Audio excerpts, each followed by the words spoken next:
This channel does not promote any violence, harmful, or illegal activities. All content provided by this channel is meant for an educational purpose only. আপনারা দেখছেন সংবাদ শিরোনাম digital, মাথা উঁচু করে এগিয়ে চলার শপথ।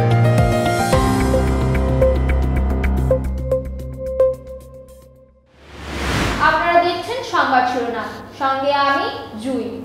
তিনি দলের সুপ্রিমো এবং রাজ্যের মুখ্যমন্ত্রী, তা সত্ত্বেও বিতর্ক যেন কিছুতেই তার পিছু ছাড়ছে না। সোশ্যাল মিডিয়ার যুগে তাকে ঘিরে বিতর্ক উঠে এসেছে বারবার, অথচ তিনি দেশের অন্যতম জননেত্রী। পশ্চিমবঙ্গের মুখ্যমন্ত্রী মমতা বন্দ্যোপাধ্যায়কে ঘিরে একদা তারই দলের প্রাক্তন বিধায়ক দীপক ঘোষ একটি বই লিখেছিলেন। বিতর্কে সেই বইটির নাম মমতা বন্দ্যোপাধ্যায়কে যেমন দেখেছি। এই বইটি কেন্দ্র করে বিভিন্ন মহল থেকে আলোচনার ঝড় বয়ে গিয়েছে। সেই বইয়ের বিষয়বস্তুকে ঘিরে একাধিক অভিযোগ ও মামলা দায়ের করা হয়। এইসব অভিযোগের পরিপ্রেক্ষিতে অন্তর্বর্তীকালীন স্থগিতের জারি করেছে বারাসাত আদালত। আদালতের নির্দেশ আগামী 17 সেপ্টেম্বর পর্যন্ত এই বইটির প্রকাশ, বিক্রি, বিতরণ এবং এর কোনো অংশের প্রচারে সম্পূর্ণ নিষেধাজ্ঞা আরোপ করা হয়েছে। এই রায়ের আপাতত স্বস্তিতে তৃণমূল কংগ্রেস। একসময় কাছের মানুষ ছিলেন, তারপর দূরত্ব বেড়েছে, সম্পর্ক ক্রমশ বিষময় হয়েছে। দলের প্রাক্তন বিধায়ক দীপক ঘোষের লেখা মমতা বন্দ্যোপাধ্যায়কে যেমন দেখেছি, বইটিতে জোর করেই অনেক আপত্তিকর বিষয় রাখা হয়েছে। সেই বিষয়গুলি নিয়েই তৃণমূলের সুপ্রিমো মমতা বন্দ্যোপাধ্যায় রাজ্যের বিরোধী দলগুলি প্রতিবাদের সুর চড়িয়েছিল। এই বিতর্কিত বইটিতে নেত্রীর মানহানি করার মতো প্রচুর উপাদান রয়েছে বলে আদালতে একাধিক অভিযোগ দায়ের করা হয়।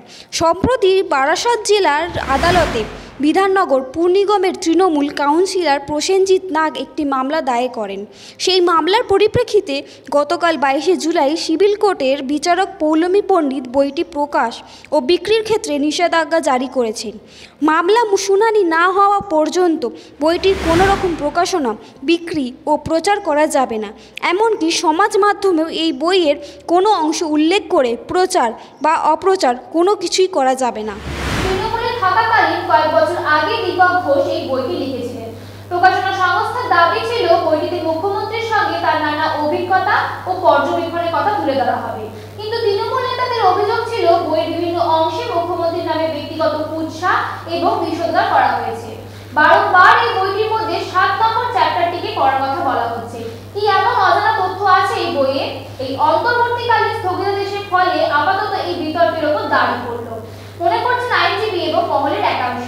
আগামী 17 সেপ্টেম্বর এরপর আদালত একটি নির্দেশ দেয়, সেদিকেই নজর থাকবে। দেখতে থাকুন, সঙ্গে থাকুন সংবাদ শিরোনাম। নমস্কার। মানুষের পাশে, মানুষের সাথে আমরা আছি এই বাংলাতে। আপনারা দেখছেন সংবাদ শিরোনাম। দেখলেন তো অনেক কিছু, এবার দেখুন নতুন কিছু।